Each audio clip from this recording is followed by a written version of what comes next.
What's going on, guys? What's the Deal Sports? Zach Deal back here again with episode 4 of the What's the Deal Sports podcast. We got a special guest today. Thank you for joining the show, Rudy Reyes. How you doing, brother? No, I'm doing good. Just, the usual suspect when all sports collide is what I like to talk about when they all clash. Who goes Yes, when, sir. Yes, where, how, sir. and why. Yes, sir. What is your favorite sport to watch? I know you obviously do sports and you cover sports, but if you're just like sitting down on the couch and you do have some free time, what sport do you enjoy the most to watch? When it's in season, it's got to be the NFL. There's no Yeah. doubt about it. I mean, it is a rating seeker. And when you want to find something fun to watch, there's always drama. There's always something going on in the NFL. And then as a runner up, basketball, baseball, not necessarily in that order, but it just depends on whether my team's in the mix or not in the mix. And of course, there's a lot of teams that are starting off to look like they could be in the mix for a title run this upcoming season. Yes, sir. Yes, sir. I do love baseball. When baseball does start off, it starts off a little bit slow. Like you have the opening weekend and there's a lot of hype behind it, but then there's a lot of sloppy baseball that happens like right in between that April to like early Mayish period. And then it kind of picks up around MDW. I mean, we saw the Red Sox, playing sloppy baseball all season long, firing their manager. And then I think they just ripped off 27 wins out of like 30 games total. So that's just an absolute crazy feat in itself. So you see these teams get hot, and it's talk about basketball. You can carry it into a championship, the NCAA tournament, but baseball is also one of those other sports where you got obviously the Dodgers at the top. Some of the teams in the NL also right there with them. You always got to have the Yankees trying to be competitive in that market. But I feel like baseball, when you get into it, like that's where the streaks get going. You see teams really climb and get to those championships. Yeah, absolutely right. And it really, I hate to say it starts after All-Star break, but it kind of does, right? Because when you Yeah. look into these guys' mentality, they're thinking, man, we have 50 more games. We have to keep rolling. We have to win. We have to beat those teams that we're designed to beat, that were built to be within our own conference, right? So when you look at that and you think to yourself, man, Dodgers are at the top. They just snapped a 6-game losing streak against Yeah. Arizona. You look at the Giants and their topsy-turvy upside-down season. I'm sure Buster Posey's, turning in his chair thinking, what can I do to salvage the season? Well, their best bet is just to get to 500, and then maybe there's something to look forward to, in the next lottery. Yeah, For and it's Major League tough when Baseball. you're like a team like the Giants too. You make that big investment for Rafael Devers a season ago. You have a pretty good 1 through 9 lineup, and the history of your team when you won those 3 World Series in a quick order of time. What was it? 3 championships in like 5 years in like the early 2010s. It was like on the legs of really good pitching. But now Yep. when you try to change up that mentality and that profile of what your team and the history of your franchise is tough when you try to become an offensive team, you're a defensive team. I like to say the Steelers in football, Pittsburgh, since they, the 3-headed monster with Big Ben, they had Le'Veon Bell and Antonio Brown, they were putting up Killer crazy bees. numbers statistically, but it wasn't Yes. leading to any, playoff success. That's correctly. That's absolutely right. And so when you look at teams that have a lot of parallels, getting away from what they've normally done, right? You mentioned Steelers, they're run first team. I think with Mike McCarthy being the new coach, of course, Steelers don't go around hiring and firing coaches. They give them time. Yeah. You can ask Mike Tomlin, you could ask Coach Cower, what that looks like. Heck, you can probably go back and maybe even reach out to somebody who unfortunately has passed on, and Chuck Noll, to have that Yeah. conversation with him as well. So when you get away from what you do, sometimes that's a good thing, and sometimes it's not a good thing. Especially when you're talking about baseball, right? Infield defense. What does that look like at first base? How fast can that ball travel? How fast can you get in the way of that ball so it doesn't go into the outfield to maybe an RBI, or maybe just getting someone on base? You're looking at 3-2 on a pitch, to a guy who's behind, home plate, thinking, okay, well, this is my last opportunity. They just keep the game going and going and going. That just means that the closer is not doing their job, being the first line of defense. So as good as the Giants have been in the past, they just have not been anything moving forward into the future. Will that change? Maybe so, but there are a lot of teams that are making those changes. The Pirates, as a good example of that, have made nothing short of beefing up their rotation in the latter part, right? So a lot of the relief guys from 6 through 9, they made some really good acquisitions. Now it's getting them acclimated to not only the team that they got traded to, but essentially what this team is asking of them, and hopefully that meshes and matches right in between.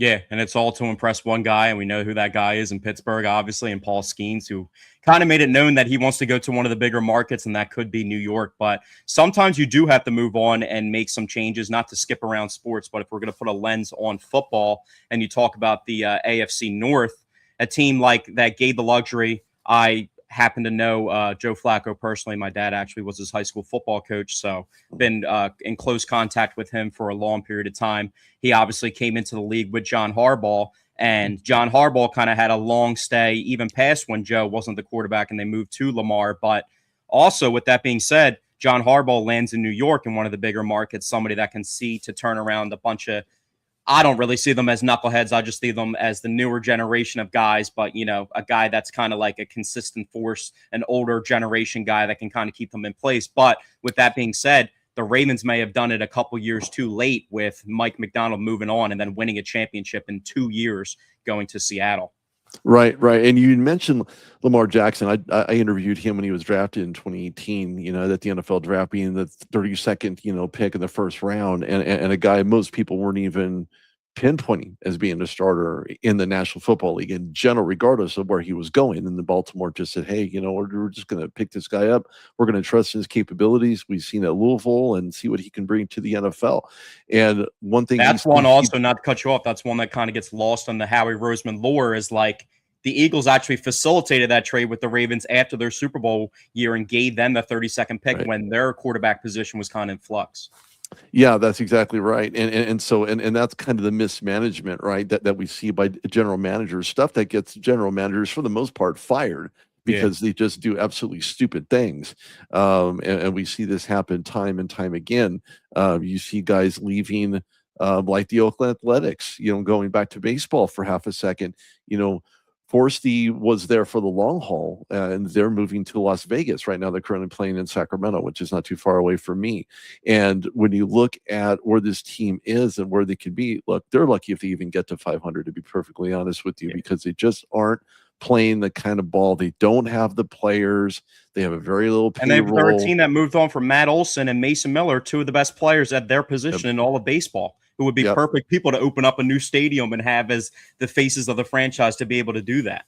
Absolutely right. But that actually begs a real good question. Who is going to be that guy? Well, we don't know yet. And I don't know that the guy that has that focal point kind of, spotlighted on him is going to show up, even, regardless of where they move to, whether it's Jersey or whether it's, Las Vegas or whether it's Idaho for that matter. It doesn't matter.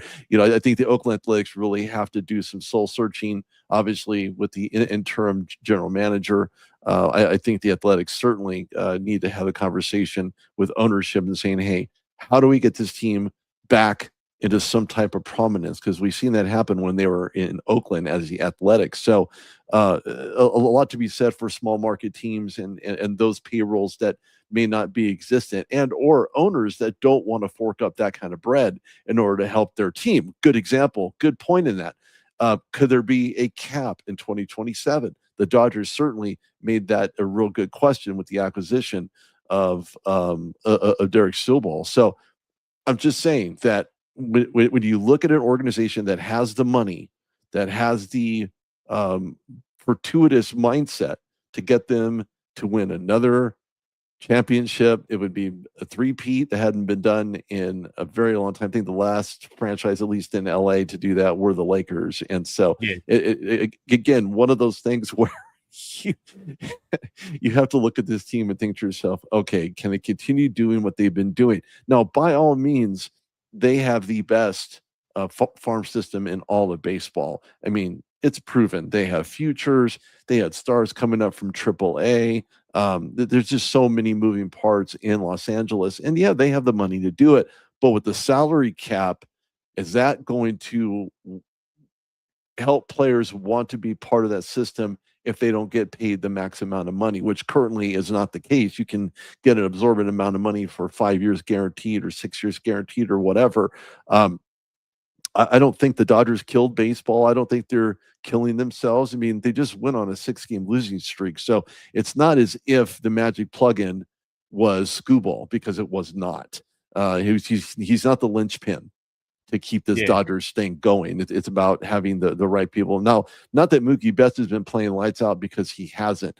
Robleski, not a guy you can rely on so much as being part of a starter. We can have that conversation about many players. I think the issue is, though, is they turn it on at the right times. Like a couple years ago, Will Smith was banged up going into the playoffs, and then he's hitting left and right balls all over the place. And then they got Rojas hitting a ninth inning home run to save the World Series. They got Tommy Edman winning National League Championship Series MVP. It's kind of like they had the right guys falling in. And then you look at like down the roster, it's like the 6th or 7th best guy are 2 now all-stars in Teoscar Hernandez and Andy Pages, and they actually grew Andy Pages from within. So now it's like, when does this stop? And like you said, having all those prospects and the way that they've managed things, they've given up on guys like Yordan Alvarez and the Cruz brothers, or I know they're not brothers, but the Cruzes of the world, and Onel Cruz and Ellie De La Cruz. They've gotten rid of guys like that too, but now, when you still look at the top 100 prospects in MLB baseball, they still have 6 of them, and they're all under the age of 23. You know what I mean? So, like, when does this stop for the Dodgers? You know what I mean? Well, it's going to be hard to say. Again, I think that's all dependent on what Rob Manfred does with the MLBPA to make that determination as to what that's going to look like. It's not a sexy topic. Most people don't want to talk about the cap and all the numbers and X, Y, and Z and ABC. But at the end of the day, that's what's going to prevent your team or help your team get to postseason play.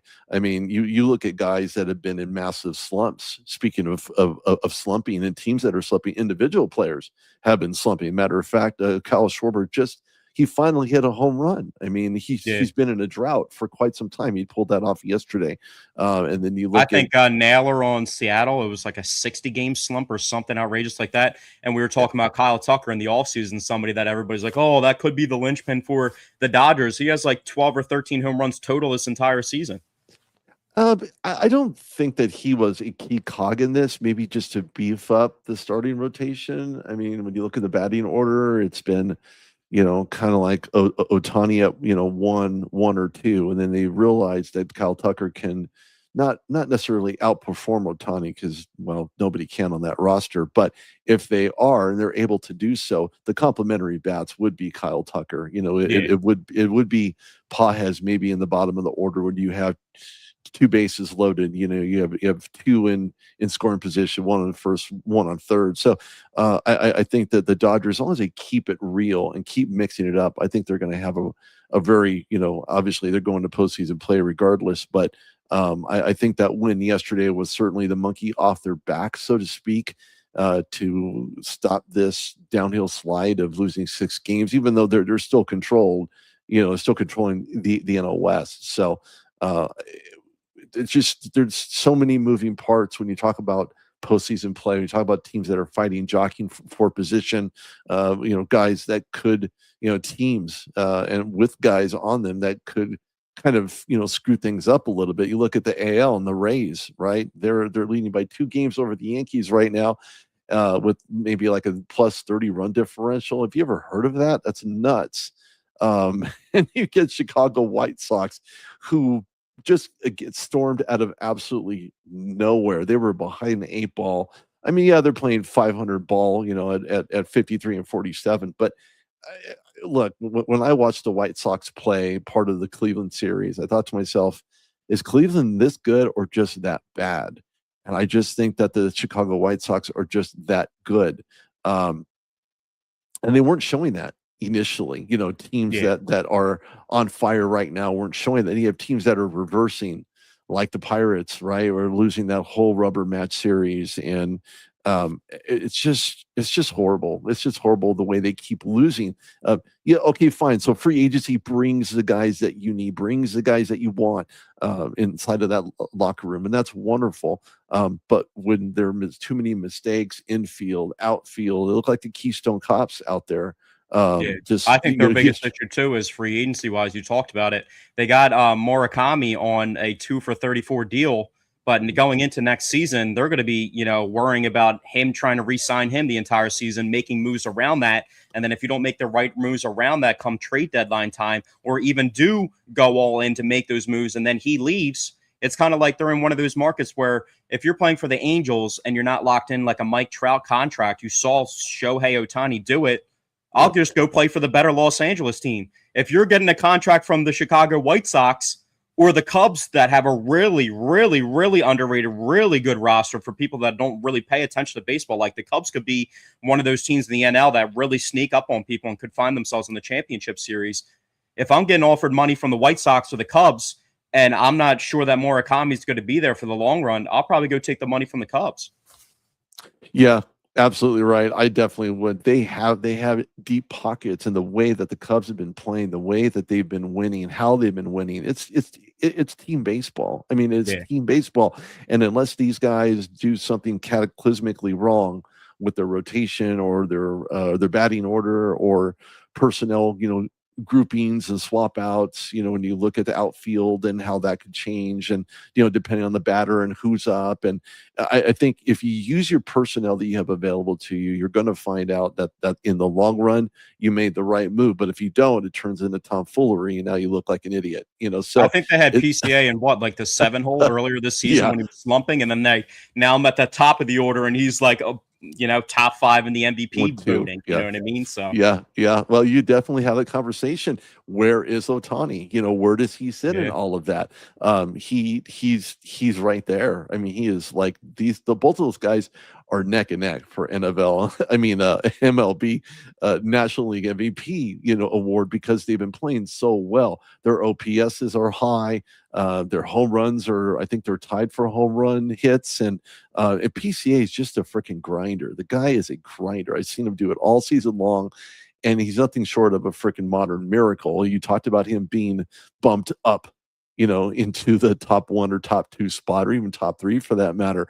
It has been paying dividends for the Chicago Cubs. And as much as I'm not a Cubs fan because they're in the NL Central, doesn't necessarily mean that I don't identify with certain players and kind of do a little background research and where they came from, and just kind of get an idea of what their mindset is whenever they come into a game and on the mound, either pitch or hit, or first time at first base or third base or shortstop. All these guys have just been playing extremely well. And then you look at the Brewers, who are just absolutely lighting things up right now.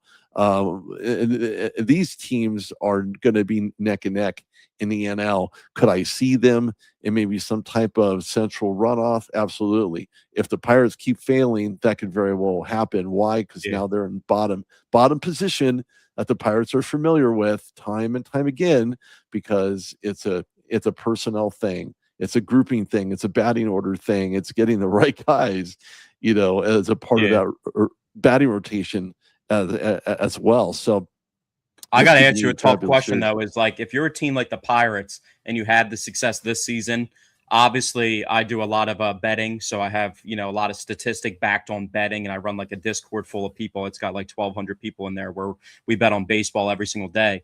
And a lot of people kind of see that the Pirates offensive numbers from like 2020 have not been there. But this season, we've seen like an astronomical climb of their offensive production. But I still feel like it's not the weight that they need held that can actually bring them somewhere too. So I raised the question, especially in baseball, because I feel like this might be the toughest sport to figure out when to do this. When do you pull the pin on a guy like Paul Skeens and actually get rid of him for the height of his value? We know how important Paul Skeens is, not only to the Pirates, but all of baseball itself.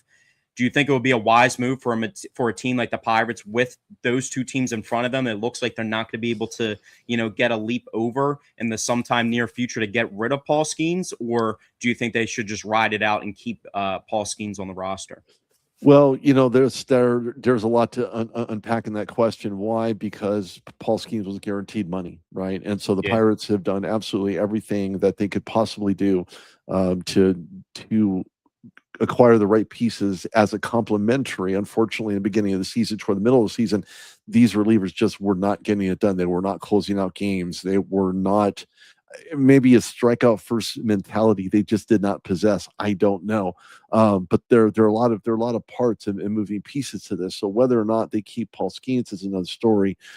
We've seen the Pirates go down this road many times before, when you get rid of guys who, ultimately pitcher for the Yankees, and all of a sudden, Cy Young Award winner, and so on and so Yeah. forth. So, do you keep what you have?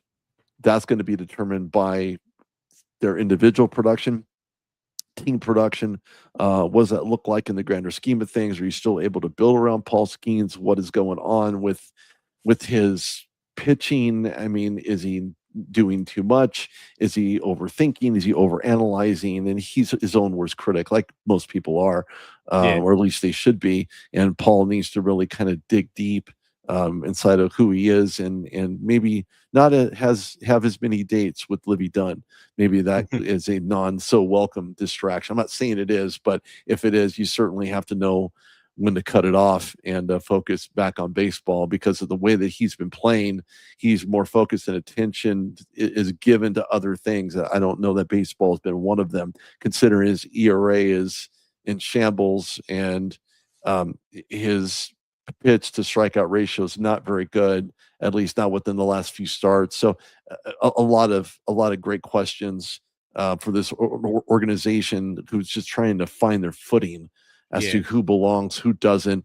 It doesn't help when Pirate. you draft a guy like that too, and then you whiff on guys like Joey Bart at catcher. You know what I mean? It's like, and then you have to release him off the roster. It's like, if you can get that one guy, if you can at least get in the ball range of the bullseye on the dartboard of having pieces around him. But it seems like outside of Onel Cruz and Paul Skeens, they haven't really been able to produce and develop guys on the roster from within to actually put them in contention to be like a serious contender. Well, you again, going back to the roster, going back to the farm league, what does that look like? Who do you have in there that could be called up to make that difference, to kind of help push that needle just a little bit further, to get the Pirates off of where they have been, which is in my opinion, a huge slump. And at this point, you question, are they even built for a 100+ game season? And you could probably answer that question and say no. They're not currently, in order to be successful, because teams get hot right about now. And when you're talking about positioning and wild cards and things of that nature, I don't know what it's going to take to get this Pirates team off this funk train, to get them back into winning ways. So, a lot of things should be said for the Pirates, maybe even the NL Central in general. Yeah, one of the best 1-2 punches in the National League Central, between the Cubs and the Brewers. So unless you do something drastic, unless you change it up, you're going to find yourself in a world of hurt right now. The Pirates were in wild card contention, not in wild card contention, but that could change. They haven't won a series since before Milwaukee. So when you're on a multiple game losing streak and you win one out of a rubber match, you really don't have a whole lot to speak on. So I think that when you look at teams like the Cubs, and you look at the Phillies, they're 56-46. They're playing, that right there is a respectable wild card number when you're looking at wins versus losses, right? Because in mid-July, the closest competitors with win-loss records and games back and all the percentages and everything goes into that, really makes you wonder, how comprehensive will this Major League Baseball race actually look like when it's all said and done, heading into postseason play?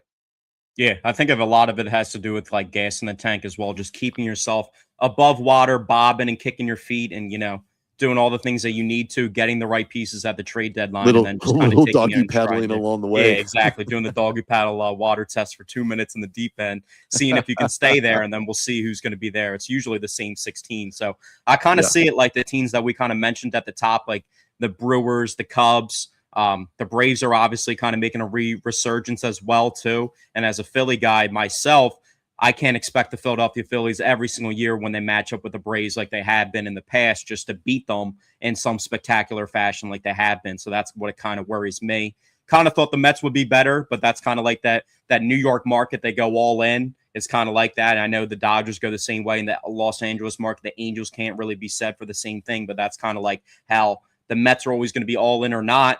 They got Bo Bichette. The Phillies were supposed to get him. It has not worked out. Luis Robert has not been the same player anywhere close to that 38 home run season. He's batting under 200 again.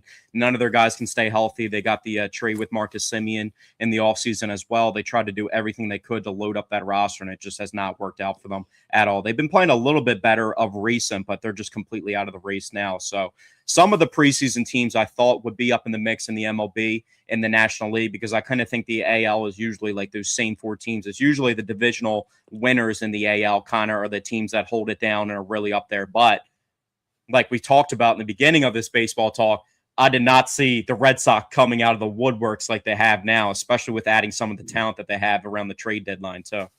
Yeah, no, that and that's been the key. Sometimes, like the Phillies did just what they needed to do, was fire their head coach, and now he's a new skipper, and so mentalities change, they shift, they progress, and with that comes a newness, if you will, within the organization, a newness within the dugout, newness within the locker room, and the conference rooms and training rooms, and when you have the group mentality to play the way that they have been. I mean, you have one of the best, hitters. You have Brandon Marsh. You have a variety of guys in there that can really heat up, and when they do, it's very tough on opponents. So the Phillies swept the Pirates in the earlier part of the season as well. So it just goes to show that just because you're down doesn't mean you're out.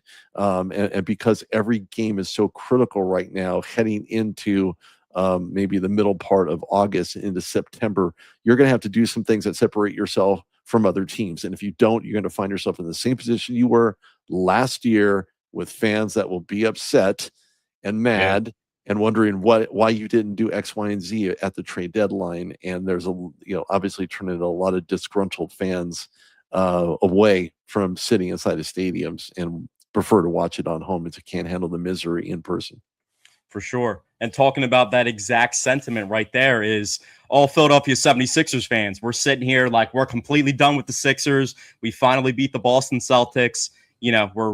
We beat them in the first round, but we still get swept in the second round. Nothing can go our way. And then we get two of the top 15 players in the entire NBA onto our roster in a very short period of time. And one of the most legendary, if not the most legendary player in the history of the sport in LeBron James. So what do you think that means for not only the Philadelphia 76ers to try and get over that hump, because they have one of the biggest droughts of making it to an NBA Finals, which has been since 2001. But what do you think that means for the dynamic of the top of the NBA for the Sixers, who we knew about the whole Ben Simmons? I mean, Markelle Fultz was short-lived, but they had all those top lottery draft picks. We know about the process.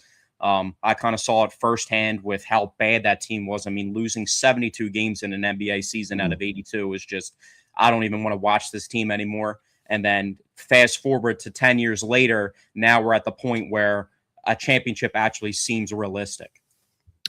Well, you know what? Every time you get on the court, you have the possibility of winning, right? The potential is there. As long as you have the depth, you have the right players in the right positions. You look, if you're a fan of the 76ers, you could be rooting with guys like AI. Right, and I mean Allen Iverson, not AI with the technology. Yeah, exactly. That's the exact sentiment that we always use. So it's like the actual original AI. Yeah, he is AI before AI was even a thing. So even guys like him, I mean, yeah, you're going to take some series, and you'll end up winning some games. You're going to lose some games, so on and so forth. But I think the dynamic that exists with LeBron James being there, certainly. He has a way of kind of manipulating situational moves, especially as we get into the NBA season and you look at free agency and what does that look like, and then you have the trade deadline, and that's always a very key and very critical portion of the NBA season. Why? Is because teams are looking for answers. And some teams that will not be looking for answers, I don't believe will be the 76ers. Why? Because they did everything in the offseason. Are they going to bolster their roster? Absolutely. Should they put bench, guys in bench situations that are going to be that much better? with reps and with time in the in the locker room, getting acclimated to the system. Absolutely, and LeBron James is going to be one of those guys who's has to be acclimated to the system. The NBA system is one thing, but each team has their own dynamic. Yeah, So whether or not you look at what he can bring will be dependent on Jaylen Brown, will be dependent on other key role players. I mean, even Nick Nurse, in his infinite wisdom, kind of made some botches when it comes to personnel, groups from centers to starters, and where do these guys go? But I think, Nick Nurse has already won one in Toronto, yeah, so he understands the winning mentality and the attitude you must have, not only as a player but as a coach. And if you lose your locker room, it's over. They're going to call for your head.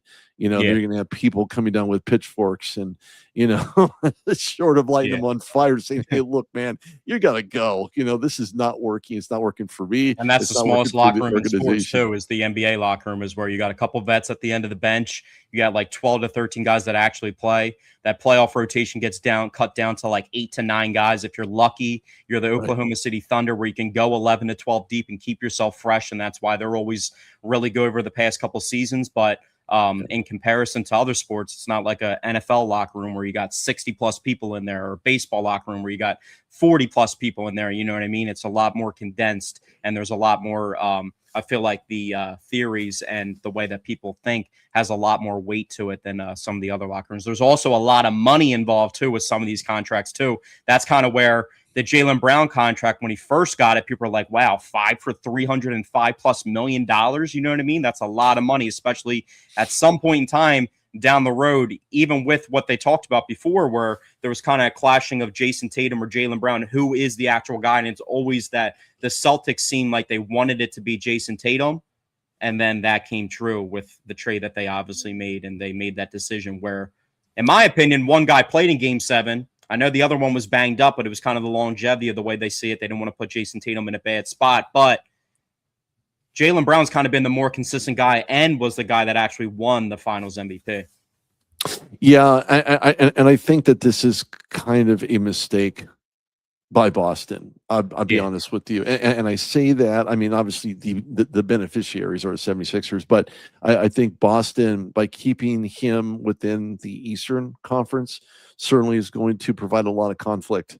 And you may see some tempers flare as these two teams will face off in their respective schedules. So And I know you said you're not a big UFC guy, but I know Joe Mazzulla is a big UFC guy too. So he'll be like the first person that's running to get up in the mix as well too. So I'm not going to say there's going to be any malice at the palace type situation or anything, but there's definitely going to be some tempers flaring. It's not only like you trade him in the same division to your arch rival. Maybe the Celtics don't see the rivalry as much as the Sixers do, and Sixers fans like I do, because of the success that the Celtics have had over the Sixers and the lack of success in comparison to the histories of the franchises. But I mean, when you look at it on paper, for a Sixers fan to not only get rid of Paul George, but to get rid of him for an MVP candidate and one of the 12 best players in all of basketball right now, and to take him off your arch rival's roster, that was like not only killing 2 birds with one stone, that was killing like 3 or 4 birds with one stone.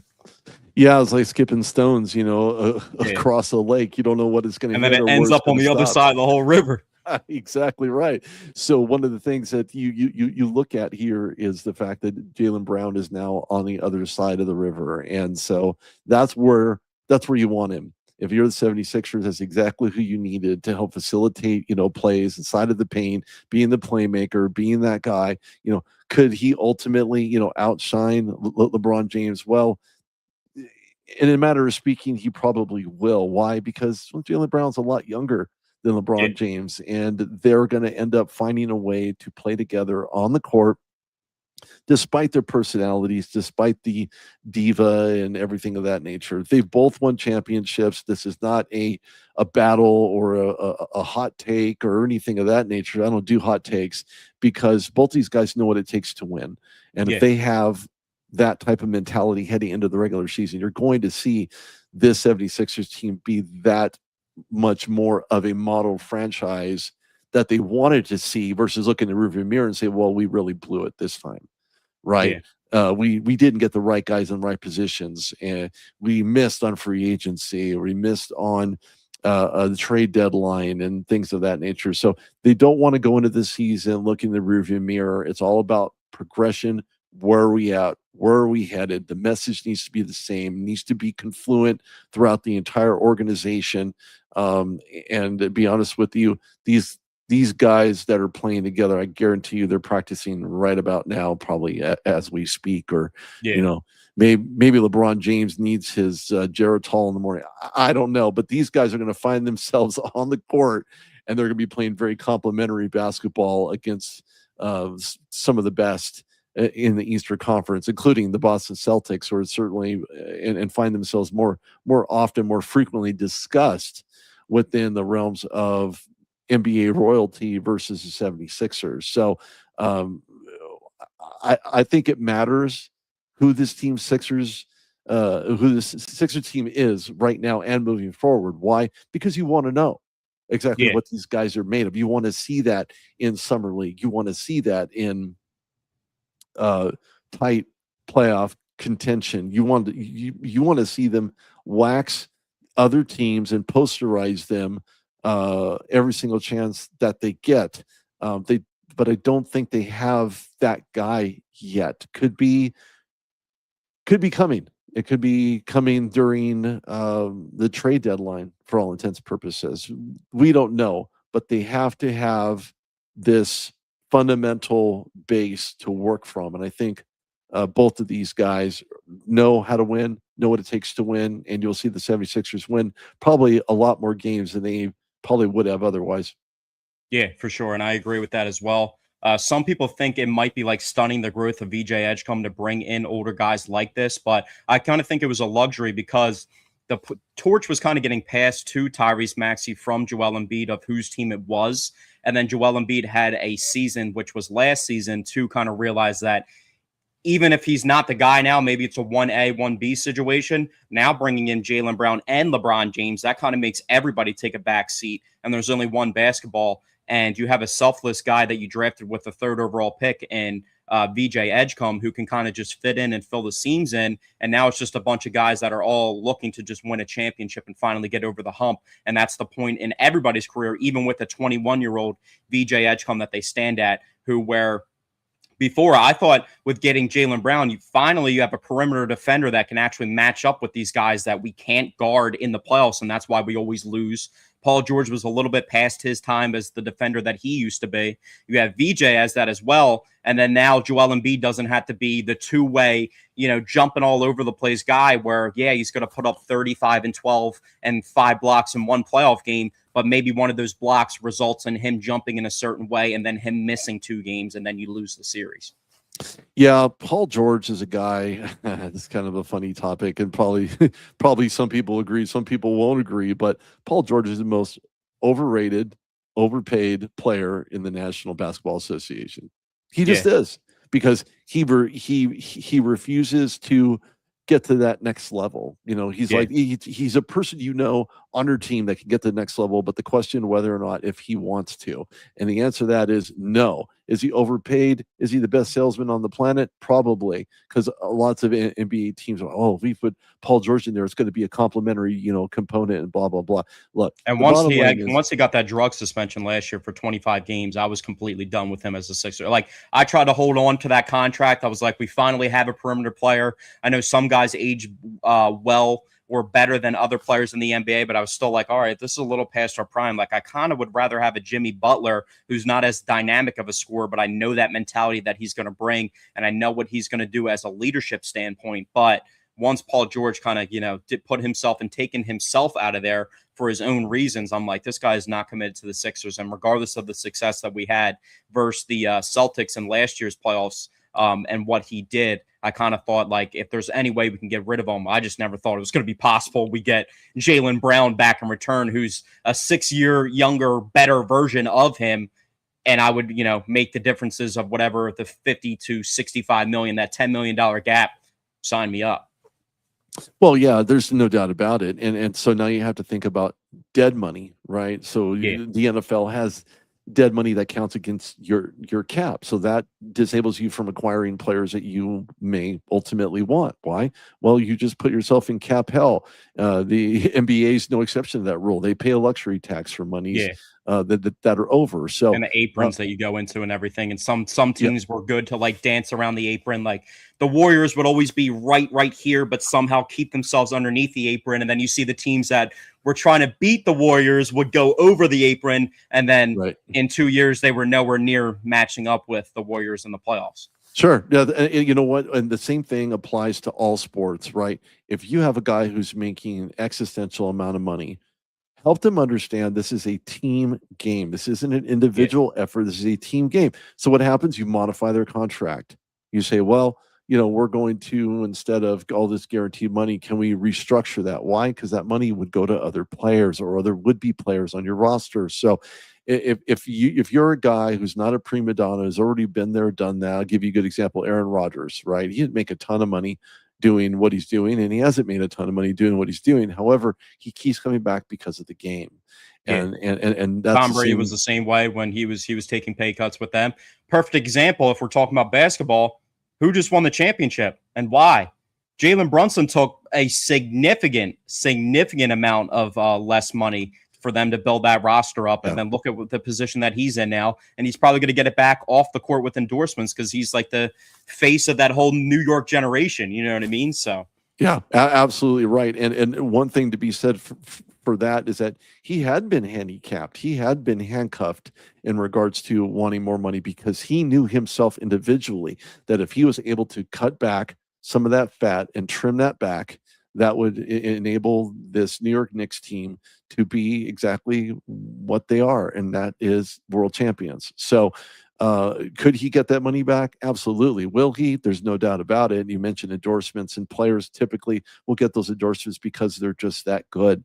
And in New York, obviously, he's posterized in different places, I'm sure, with yeah, posters and Nike and all this other business. So I wouldn't necessarily worry about the money if I was Jalen Brunson. It's just a matter of getting back to square one. How can we put this together again and run it back? And I think that's a lot of questions for a lot of different teams who want to run it back but end up falling short of yeah, running back. I just don't know. There's so many unknowns right now when you head into a new season of any kind. It doesn't matter what it is. That really helps you understand, will this team have a high ceiling and will they get to that ceiling, or are we just looking at the floor and we're ignoring the things that are around us or circling around us for us to recognize what we need to do just to become that much better. for sure, for sure. So if we're going to transition into some NFL football talk, we were just talking about it a little bit with Aaron Rodgers and everything. Quarterback position. Which quarterback in the National Football League do you think in this upcoming 2026 season has the most to prove? I've said this before and I'll say it again. It's Justin Herbert. It's got to be Justin Yeah. Herbert. The guy just has not reached that pinnacle. He doesn't want to be known as a Dan Marino. And all due Is it respect fair to to Dan say Justin Marino, Herbert is like that Paul George of yeah, the NFL, or do you think that's a absolutely. little far stretchery? It's actually matches up pretty well. I think it's stretched a little bit, only because you look at the existential differentiation between these positions, between these teams. It's almost hard to compare and have any type of contrast to who these guys are and what level of play that they actually bring. I don't know if Justin Herbert is overpaid. I know Paul George is, but Justin Herbert is not. But what he's also doing is basically being given a shorter leash by Jim Harbaugh, saying, look, this is our guy. He's a rah-rah guy. That's the only reason why he got that job as a head coach Yeah. there in LA with the Chargers. But Justin Herbert's just been a guy to just kind of get you there, kind of slowly dissect, you crawling to that point of no return. And then all of a sudden he throws interceptions. Not that the offensive line has done him any justice at all, because it hasn't, but he's just, thrown unnecessary interceptions. We're talking like short fields, not Yeah. a long field interception. That's completely different. But especially when you have a defense that could actually stop you just do the ball Yeah. to. So Justin Herbert would be my guy who needs to prove something not only to himself but to his team and his teammates, along with his head coach. Yeah, I agree as well too, and especially I actually had a first cousin who grew up in San Diego, so he was already a little bit salty about them moving to Los Angeles. But after that Jacksonville playoff collapse a couple years back, which they blew that outrageous lead, and that kind of gets tucked in on Justin Herbert. You don't really hear that as his direct fault, but at times, I mean, that's one of the worst collapses that we've seen in the history of the NFL in a playoff game. And it's moments like that where it's like, everybody likes to criticize and say, oh, Josh Allen and the Bills, it's their year, it's their year, it's their year. There's only been one guy in Joe Burrow that's actually beaten Patrick Mahomes directly to get to the Super Bowl. So it's like Justin Herbert, Lamar Jackson, Josh Allen, they're all keep climbing at that Patrick Mahomes thing. Oh, Patrick Mahomes isn't the same player. He's coming off the injury, this, that, the other. But at the end of the day, I still feel like Patrick Mahomes is that guy, especially not only in the AFC, but the entire NFL that everybody's chasing to kind of dethrone. Well, I want to see what Patrick Mahomes looks like in a real-time football situation, not in vanilla, not in, wearing some pads here and some pads not there. I want to see what he's like under duress. I wonder what that offensive line is going to look like. We hear about guys like Laramie Tunsil, who's, out with an ACL. He's done for the season for the Commanders. So what you don't want if you're Kansas City is a very weak offensive line, which we've seen time and time again, which led to Patrick Mahomes ultimately having 2 injuries at the same time during. And like you said, moving on from guys is like, I know for the Eagles moved on from Kevin Byard, who they traded for at the trade deadline, then becomes an all-pro safety in his short stint away from the team. And then obviously Joe Thuney had that extremely rough Super Bowl that everybody was criticizing him for. And then he comes back to being an all-pro, and that's a guy that they moved on from in their interior offensive line, who is one of the best offensive linemen of all time, who's won numerous championships with the Patriots and numerous ones with the Chiefs. So it's like, when can you kind of move on from things like that? You move on from Trent McDuffie. It's interesting to see where the Chiefs sit at, because they do want to get younger for Patrick Mahomes. But the thing is, the guy you're doing all these moves to please and, build everything around, he's only getting older.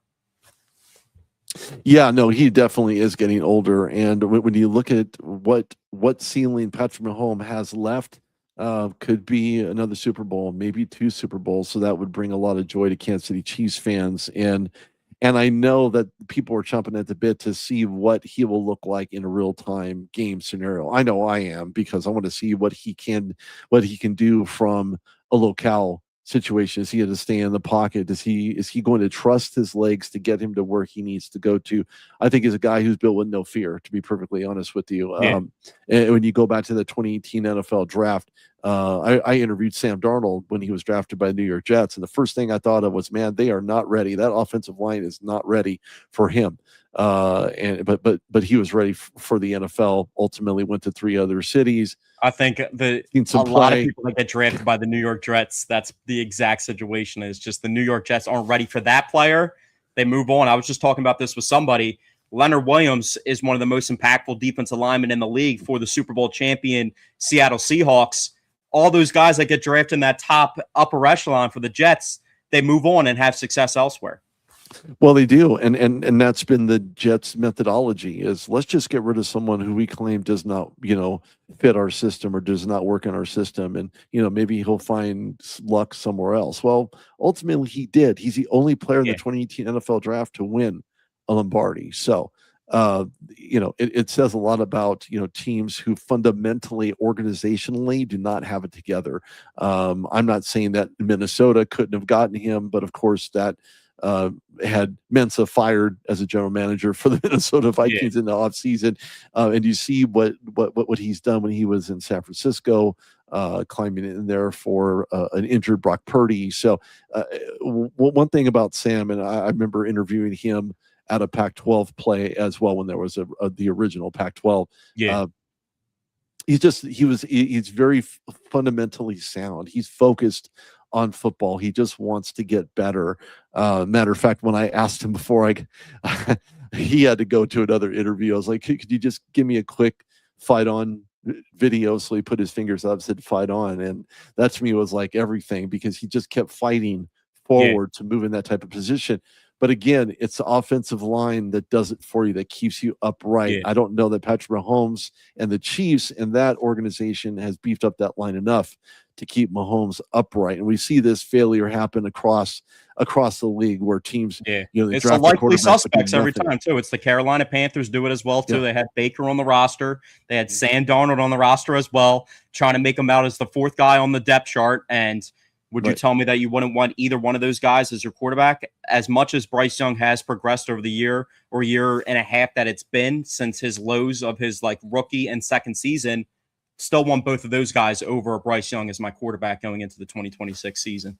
Oh, absolutely. If you're the Panthers, you have to be really kind of holding on to dear life in regards to what that protection is going to look like. Are you going to require max protection with every single snap? Well, no. Why? Because you need sometimes need to be uncomfortable in order to know what to do when the fit hits the sham. And with Bryce Young, that's exactly what you need to do, is find out when you need to run. Now, but for all intents and purposes, when you look at Bryce Young, he looked good toward the latter part of the season. His completion ratio was up there. His TD to interception ratio was up there. So he just kept climbing and kept learning and kept, driving himself to the point of maybe get another extension once his expires. I guess that's really dependent on his production individually, maybe even collectively, if you wanted to have that conversation about how this Panthers team can really get off the snide and get to some type of prominence.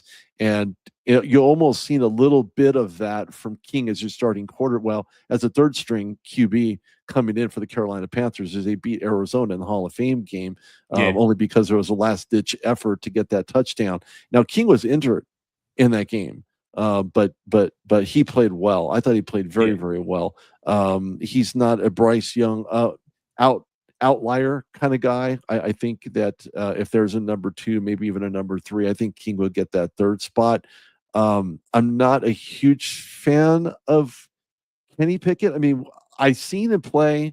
He got drafted by Pittsburgh, and I thought to myself, this is the most overrated acquisition. That was the year where the next drafted quarterback was Malik Willis in the 3rd round. Yeah, that was like that weird year. Yeah.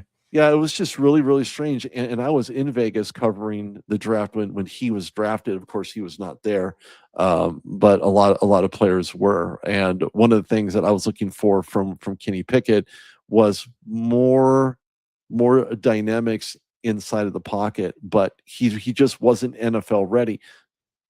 I'm not going to say he's never going to be. He was in the Eagles system. Now he's in a different system, Carolina. He's becoming the journeyman. Kind of similar to what we were just talking about in regards to Sam Darnold, what that looks like for him and what that road meant to him in order to get to win the championship, which was, I'm sure, super sweet. But whether or not, if you're a guy like Kenny Pickett, can you be that next guy, that next Sam Darnold to get over the hump? I think the crazy part is I feel like that was a forced pick by the Pittsburgh Steelers, and now they're not even happy with Aaron Rodgers, who gives them like a 3-to-1 TD to int ratio, and that's not good enough. And it's not like the OG Aaron Rodgers going for 49-5, who has 500 career touchdowns and barely over 100 picks. You know what I mean? They're expecting that guy, but I feel like no other team was going to pick Kenny Pickett that high. They kind of see him as like a game manager. But with that being said, just having a good enough team and getting a guy like that over the hump, there's also different, levels and plateaus of a player. Like I wasn't the biggest Tyler Shugg guy, but as a guy that was a little bit older, that understood schemes, was at a bunch of different schools, learning a bunch of different schemes, he looks like he has the Saints with a retooled wide receiving core. The Saints could be pretty good in the near future, at least offensively, if they can get everything going. I know they're missing a lot of pieces on both sides of the ball and they're just getting older, but sometimes those teams like the Saints and the Steelers, when they're transitioning from having like that legendary quarterback and they can't find, because they're coming off Big Ben or they were coming off that guy, they're looking for the next guy to come in and be that, but that's not always what the case is. No, not at all. Kenny Pickett was an absolutely horrible pick. Not to suggest he reaches the likes of, guys who were drafted by the Raiders, as a good example, where we've seen them blow through guys, like it's going out of style. Could that change in Las Vegas with Fernando Mendoza? probably. It may not happen in the first year, and maybe not even in the second. But I do know if you build those pieces around him. I was listening to a post practice presser by Max Crosby, and Max with that botched trade and whatnot. I think that was just Yeah. stupid scenario. I don't even know how we got to this point, but Max is there for the long run. He's going to do everything he can, and he stated, and then some, in order to be that guy, quote unquote. So I think the Raiders are on kind of the uphill. I think if there's a comparable, I would say you would probably compare Fernando Mendoza and Rich Gannon. And Yeah. I'm not saying that Mendoza will outdo Rich Gannon, but there's just one thing that he'll do that Rich Gannon couldn't, and that's win a championship. So, Yeah. I Rich think, Gannon was pretty close. It was what, the 2002 season, did win MVP. That yeah, season was pretty good. They had a pretty good stable roster around there too. But 2002 was also when they realigned the divisions in the NFL as well. So that was kind of like a very different dynamic for the league at its time, going from 6 total divisions to like 8 total divisions. right. Yep, that's exactly right. And you know what? To be honest with you, I think that probably hurt the league, at least initially, than what we're looking at right now, right? Because Yeah. you look at the AFC North and South and East and West and the NFC and those teams respectively. So I'm just saying that Fernando Mendoza is a guy who wowed me in Indiana, just like Caitlin Clark has wowed people when she was, while she's playing with the Indiana Fever. So, there is a lot to be considered for people from, players, men and women alike, that are from smaller locations, smaller areas, who just make the best impact. Why? Because they're most impactful player. Regardless of where they're from, regardless of anything else, they stay true to who they are, and that's what has led Caitlin Clark to be as much of a phenom as she is, as well as Fernando Mendoza winning the Heisman Trophy and just being who he is and true to the style of play that he's committed Yeah, I think that's himself a to. really good point too, because for the Eagles' sake, my past 2 favorite players in the NFL draft were Nick Emmanwori, obviously won the Super Bowl as a in his first year with the Seattle Seahawks, went in the second round. I thought he should have been a top 15 pick with his NFL combine, 6'3", 230. Cam Chancellor, but the new age Cam Chancellor, running like 4 in the 4.3s, just absolutely ridiculous. The season before, my favorite player in the draft, ironically, ended up being a Philadelphia Eagle, and they won the Super Bowl, was Cooper DeJean. He comes from a town in Iowa of like 1,200 people. So he was always, that star athlete, that guy, even inside of his family. He has a bunch of brothers that kind of have prospects to go D1 and everything. But like you said, staying true to your foundation and being that guy, even from a smaller place, and it just carries over to where you go. You see the impact that Cooper DeJean's able to make, like the iconic play versus Derrick Henry, and just like the impact that he's made in a short period of time with the Philadelphia Eagles. Yeah, no, there's definitely a lot of parallels with small time guys and gals who get big time contracts. We look at the WNBA and how they raised their CBA up for, what is it, like 5 million or 6 million or something like that, some astronomical number. Not that these women do not deserve it, they do, but it's still such a low ceiling for the WNBA. Then you talk about all the minutia and all the arguments. And I think to myself, since when did the WNBA turn into WWE? Yeah. With the slapping and kicking and scratching and clawing and, girls, just chill, let's just chill, just take a seat, and relax, have a Coke and a smile, and you'll find yourself probably in a lot better positioning as you make these. I don't really pay too much attention to the WNBA because I mean, I cover like 6 different sports. I have an MMA podcast as well. I do Philadelphia sports for another podcast. I just got so much going on. But it really seemed like the dynamic of the WNBA is like Angel Reese and Caitlin Clark both can't be great for some reason. And they're entirely different people and styles of player, which you think would be good for the league. But now it's supposed to be like a clash of those two against each other and just this side, that side. Why can't both of them just, be great? And then there was other people like Aja Wilson who just kind of gets lost in the mix, who's like the actual best player in the league. You know what I mean? Absolutely right. I think there's a lot to do about nothing if you're the WNBA. And what's sad is is that they don't have a commissioner. Now, they would probably do themselves a great service if they actually did have a commissioner, kind of what Adam Silver means to the NBA. And I just mean that from a compartmentalized, I am your leader, kind of. Yeah, kind of like actual like micro macro management as opposed to like as an overall whole of just like looking for it, because now it's just kind of like, don't want to use the word, but they kind of turns into a cesspool when you don't have like the overall management. It's kind of like each team going by their own standards, and then it just kind of, ends up into be a mess. Yeah, no, and it's turning into a big pile of stuff you're throwing at a wall, and hopefully you're making it stick. Unfortunately, there are just too many dramatic moments in a basketball, some type of basketball operation that's really kind of reflecting and deflecting what the NBA was actually, or the WNBA rather, was incorporated for, not for scratching and clawing and biting and hands to the head and things of that nature. And they just get way too locked up with believing that this is a situation that requires for you to be combative instead of just kind of letting it go. It's a basketball play, and just, women have egos too. There's no doubt about it. Women like Venus Williams, Nadia Comaneci, Billie Jean King, they all had their own type of ferocity. And but that was always curtailed. It was always shifted and modified, which has kind of been the opposite as to what we've seen in the WNBA between Caitlin Clark and Alyssa Boston and Kelsey Mitchell. Then you have Cunningham with her commentary about trans athletes. And, there's just so much. It's almost like a novella or a soap opera that you see. And you just think, man, how can this get any worse? I think if the WNBA certainly has the ability to get a commissioner in there to help curtail some of this nonsense, I think they're probably better off as a league, and better off with probably better ratings instead of tuning in the WWE or the UFC or any other organization where fighting is welcomed.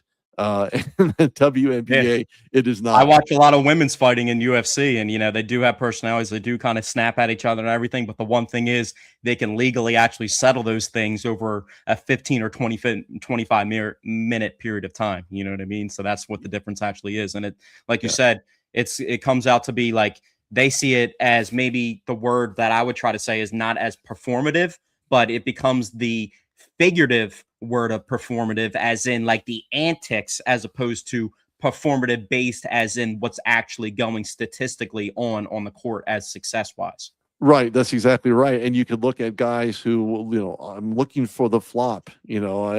Where's the call? Why didn't it come in? You want to argue down the court side, then you get teed up. Look, if you didn't call it, maybe there's a reason why it wasn't called, not because they didn't see it. But if you want to review, ask your coach for a review. If he reviews it, you can review it right on the spot, and then boom. Right. Unfortunately, with eyes on the WNBA and hoping that it will rival the NBA as far as viewership is concerned, which I'm sure is their ultimate goal, right? Being bigger than the NFL, which will never happen. But if it does, there's a lot of controversy along the way throughout. And people, I feel like the NBA numbers are down too, as well. As like you ask the normal person who watches the NBA over the periods of time, and a lot of people still watch it because Steph, LeBron, and KD are in the league. But once that kind of goes, I don't really know exactly where the league's going to go, because you talk about flopping and stuff. Even like with the MVPs now, that's kind of what a lot of the guys at the top of the league are doing to get these numbers up. And I know somebody that's a subject to that, who has kind of come from the grind, and not really somebody that's in the limelight as in stylistically he is, just fashion wise. But SGA, I remember he was on that Clippers roster back in the day going against the Golden State Warriors in 2019 that had one of the craziest rosters ever. And he was dropping 2 25-point games in that series. And they actually beat the Warriors twice in a series and lost in 6 games, which no other team was able to do over any period of time until they lost in the finals. But he's somebody who's like, oh, all he does is flop and go to the free throw line. Even Jalen Brunson, who we're talking about, all he does is that stop and stutter where he gets in front of you and then stops and backs into you and shoots the ball up. And then I know LeBron's subject to all the flopping that he's been people talk about in his career too. And I feel like people just back in the day, there's no sweet spot in between people getting clotheslined in the 80s and the 90s and then actual real basketball, where it's like when LeBron and KD first came to the league, there was still that, oh, KD and LeBron can never play in that era. They're not tough enough. Watch the early clips of LeBron and Kevin Durant, and that's what they were subject to pretty much their entire way. You know what I mean? They're going against the Detroit Pistons team that took out the Lakers team that three-peated. You know what I mean? They're going against these physical, tough teams. It's just, that's not the way that players are kind of brought up and raised in nowadays. Unless you got, who was the dude? I think he might have just left Detroit that would always get in the fights off the bench, the backup center, Isaiah Stewart. Come in and the enforcer type. There's not really that, but maybe that game makes the game a little bit better when you don't have somebody that's just willing to like set it completely off and, get a 10-game suspension by just going around and like throwing haymakers and clotheslining everybody like it's a WWE match or a Royal Rumble match. You know what I mean? Yeah. No, absolutely. I remember watching so many different classic boxing matches, whether you're talking Muhammad Ali, if you want to go back that far, if you're, talking about basically anybody, Haggard, you can, there's a laundry list of guys who are going to walk that fine line of what playmanship actually looks like. And so we've lost, and I mean this collectively throughout sports in general, and the evolution of that is that we have lost the sensitivity to understand that your respective game will have bumps and bruises. Yours will have helmet contusions. You will have broken ribs at maybe, hopefully never, but if you do, it happens. You can get that in a WWE, fight. You can get that in boxing with too many jabs to the kidney, things of that nature. So you have to understand and not be overly sensitized to the game you're actually playing to understand that this is not for the faint-hearted. This is not going to let up on you. There is no crying uncle when you're down being pinned with someone tapping 3 times on a mat. Recognize that this is just the way the game is, and unfortunately, some of these players, without naming names, clearly just don't understand that, and they want to scream foul for every little bite or a little smack across the head that was accidental, and not to keep the mental fortitude together while something like that happens if you're the one who's at the end of it, right? So I think when you look at the stuff that's going on in the WNBA, it's creating a mockery of itself, to be honest with you. And even though Clark herself, player for the Indiana Fever, she criticized calls, and you can be a player and criticize calls, and that's great. But the minute you get in front of media, and you start complaining about calls that were made, instead of saying, you know what, I just didn't make that shot. It had nothing to do with someone hitting me in the head. I could have easily gotten that shot off. Or, disallowing referees from controlling the game in all sports. If you can control that, then you've done your job. You've done your best. And once you speak on that too, and there's so much media availability to where not only do you have, press that you report to after the game that you have to, or you'll get fined if you don't do that, the famous Marshawn Lynch line, but there's also people that just will go onto their social media account and just record a video of themselves and like, oh, well, I'm not agreeing with this, that, the other. And you could be talking about officials. You could be talking about the way that a team plays you. And then you'll have to see that team later on in the season, and you just put a target on your back. Like if a quarterback goes on Instagram, which you don't really see it in the NFL, because I think quarterbacks are a little bit smarter than to be like, oh, well, this defensive lineman hit me this way. And you got to see them in week 17. What do you think the game plan for that defensive coordinator and that defense is going to be? I don't think it's going to be to the point where you're going to have bounties out like the old Saints defensive coordinator put out on players to go hurt them and everything. But they're going to know how you're going to be able to be rattled, and they're going to try and get under your skin and do those exact things that you don't like. And it was kind of like you confessing those things by yourself to the media. And nowadays, the media is open to pretty much anybody, because anybody can just go buy a mic or go buy a phone or this, that, the other, follow your account and comment on something that you just post to your social media. So that's what I think is just like so different about, like, even from 2015 to 2025, a content creator can go get a media pass to any event, and just because they have a big following, they can go and go mess with a player and go say this, that, the other, and kind of try to get under their skin, as opposed to like actual real media credentials. Well, you know what? That actually raises two good points in that now, because of these content creators who clearly have no clue what's going on in the sport, they're actually going to attend. And Yeah, and if they do, then props to them. They've done their homework. But for someone who's been in the industry for 13, 14 years, like I have, um, I've had a lot of successes going to different events. I covered the SB Awards. I've ran into guys like Josh Jackson, who does color commentary for Fox, and Jim Everett, guys like that. You have the ability to understand who these guys are. You can have more of an intelligible conversation with them in person, and or even if it's not in person, over Zoom or StreamYard, which is where we're at right now, or any other platform. I think something to be said for those that want to go in, attend these events, and pretend to know what they're doing, pretend to know what they're talking about. And clearly, I'm not going to say all of them do not know, but there are plenty of them, and you know who you are, that don't have a clue yeah, exactly what it takes. Now, I can't say I have not been denied to go into Super Bowls, because I have. It's not a big deal. It is what it is.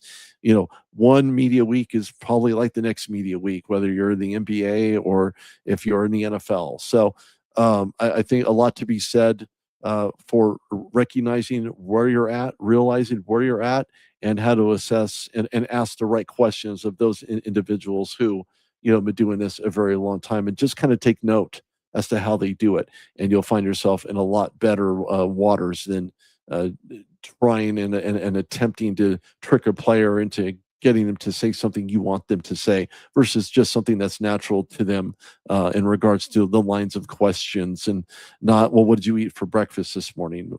Okay, who cares yeah, what they ate for breakfast? If they're performing yeah. on the court and they're doing their job, they're doing what they're supposed to. It's of no Well, relevance. that's the question too, is like these companies that will go and have a sponsorship with, you know, these content creators and everything. It's like, oh, what did you have for breakfast? They want them to get guided into the answer of bringing up their company or something like that for viewership. And that's what it's always seen for viewership and chasing that. Since I've been doing Right. like the sports media stuff on different scales, whether it was podcasts with people, having people like you who are sports media members onto my podcast and doing a bunch of different sports, I've always seen it as trying to ask the best possible questions that are actually going to spark the best possible answers, and not really being refined into something of like, oh, what's going to create the most amount of viewership, because that just comes along with it when you were actually good at your job and do and ask the right things. Right. Well, again, it's being let in for the right reason, and you always have to wonder exactly, who these people are that get these wild, crazy credentials and ideas Yeah. that they're going to be the next big thing. When it comes to what ultimately they're trying to accomplish, which is asking the right question, getting the right answers, being able to move on to the next person. When I was at the Rams presser, when the Rams were the visiting team and the Bengals were the home team at Yeah. In SoFi Stadium, which 2021. I was completely backwards, um, Yeah. Yeah. which I thought was just very funny. It's a round robin. I had the chance to ask Jalen Ramsey some questions, asked Andrew Whitworth some questions prior to his retirement, Coach McVay, and so on and so forth. So um, I think that you can really kind of ascertain, who these guys are just simply by talking to them. I'll give you a good example of that. Michael Phelps, most decorated, male Yeah. U.S. Olympian of all time. He was at the Nickelodeon's Kids Choice Sports Awards in L.A., and it was my first experience being there. And I thought to myself, kids picking their favorite sports athletes. How cool is that? So Michael Phelps was there. He had his son Boomer and his wife, and all that good stuff. He didn't want to talk about himself. He wanted to talk about his wife. He wanted to talk about his son. He did not want to talk about him. So for those that were navigating, trying to get him to say, "Well, when are you going to race again?" and blah blah blah, he wasn't there for that, and he made it Yeah. known visually. He made it known. But when I started talking about Boomer and how is he liking the event, Michael just immediately gravitated over to my questions, because I'm a dad too. And I Yeah. know why he was there. So when I Yeah, start talking about exactly. Boomer and, he gives his wife props and credit and things of that nature. If you're a real athlete, okay, fine. So he's busted smoking marijuana. Big deal. There are other players have done a lot worse that end up um, being in the Hall of Fame. Pete Rose, a good example of that, gambled against his own team, bet against Yeah, his own not to bring team. up sore subjects, but how many people like, beat women, which is something that is like the ultimate cardinal Ray sin to Rice. me and everything. And then it's like, these guys are just on a pending, like the running back on the Packers, like, oh, we'll see maybe if he's ready for training camp or whatever. And it's just like, and then you want to go suspend Ricky Williams and ruin Ricky Williams' career, running back who just smokes some marijuana. Yeah, no, I think there are a lot worse things, a lot more heinous things that you can do outside of maybe a DUI or Kyle Shanahan, a good point to that in that, he's on his cell phone. He admitted to that, and that's what, was a contributing factor into his accident. So, Yeah. he has facial lacerations, and I'm sure try to be doctored and minimize as much as possible. And, lucky he didn't kill anyone. Yeah. Had he have killed someone, then he probably wouldn't have a coaching job. And I'm sure that, ownership would probably have a lot to say to that and really have a character conversation with him saying, hey, look, can you lead this team? Because the way that I see it, I just don't, Yeah. We kind of saw so, that spun out with the NBA recently too, is like, the Chauncey Billups I think there's a lot to be situation. said for athletes who needs to be an athlete, and those guys, right, exactly, those guys that just don't deserve to be in the same realm, in the same ring as someone else who has not committed those types of atrocities. I mean, you can say, well, it's more important to as to what he or she did on the court than it is for them and what they didn't do off the court, which is completely untrue. Um, so I'm leaning towards the latter here in regards to being held accountable, regardless of what we see in the NBA, where guys have fallen from grace because of betting scandals, and it's an unfortunate casualty that could easily have been upended prior to it actually coming to fruition. So um, that's that's where I stand on it. I think that a lot to be said for those that have earned their spot to want to put uh, constant and consistent conversation behind somebody that they're interviewing, a Hall of Famer. Charles Woodson was a guy I had interviewed, and he was doing it from the confines of his own Napa winery. Of course, when you're retired, you go to Napa and open up a winery and put your name on it. It's just like Yeah. the thing to do, I guess. But no, Charles was a very, very well spoken, well liked contributor off the field as well as he is on the field. So a lot to be said for those guys as well. And not to make a negative Nancy out of this, but for those guys that have done wrong, that continue to do wrong, wake up, because eventually it's going to catch up to you. And you're going to wish you hadn't. For sure, for sure. So, Rudy, thank you for joining the podcast. I just got one more question before we get out of here. Might be a little tight pack question, put you on a little bit of a tangent. But if we're looking at the NFL for this upcoming season, which team and which, if you can name a couple players, I asked you earlier who had the most approved, which team or teams and which player or players do you think are going to surprise the most amount of people in the National Football League this season? I'll be honest with you. There are a lot of teams that really kind of stand out to me, and one of the teams that stands out to me with player acquisition of Malik Willis, and that'd be the Miami. Their perception with their fans. We'll start with the fan base first, and then work with everyone else after, because the fans aren't paying money to see an absolutely pathetic product. They want to Yeah. see something more than what they have. I think Malik Willis proved himself in the Packers uniform last season, not having Jordan Love there. So a lot of love to be given to Malik Willis and to the Dolphins front office on getting this deal done in order to bring Malik Willis in. So the Dolphins collectively, also on the defensive side, secondary, they're really going to have to beef up, and I mean fast. I follow Joe Shad, who does great things for ESPN, and he's been doing this for quite some time, and I'm trying to get him on my podcast also. So we'll see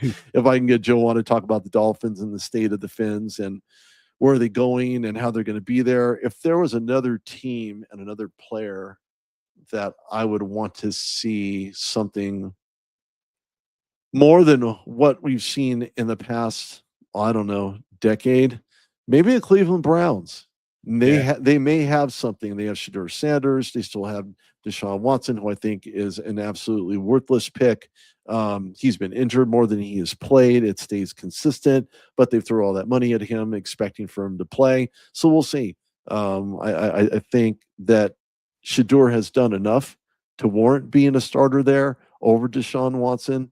Has a better attitude, better demeanor, keeps himself out of trouble, and finds a way to stay upright and just being a student of the game. And I think that's one of the things that separates Shedeur Sanders versus Deshaun Watson, who wanted to study massage parlors and how operations looked for him in years past. So as far as collectively it's concerned, I don't think the Browns are going to get out of their own way at 4. I don't know, maybe 8-10, 8-10, and I don't know, 7-10-1 on the tie.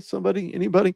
Uh, so I think the Browns certainly do. As far as the NFC, I would say the 49ers. And I say that not because of Kyle Shanahan and his Kyle shenanigans or whatnot. I think there's a lot to be said for the fact they're missing a lot of wide receivers due to injury. Ricky Pearsall 19 goes players down. that were hurt, including their head coach for camp like last week as well too. And a lot of people, they've gotten to the hump. They went to 2 Super Bowls in the past decade, didn't win either of them, Right. had leads in both of them. They were up 21-10 on the Chiefs at one point in time in 2019 and ended up losing that game. They lose in overtime to the Chiefs once again. Haven't won the Super Bowl since 1995. And now when you look at the NFC West, they're third fiddle and they're in the toughest division. They blinked their eyes and now they're in the toughest division in football.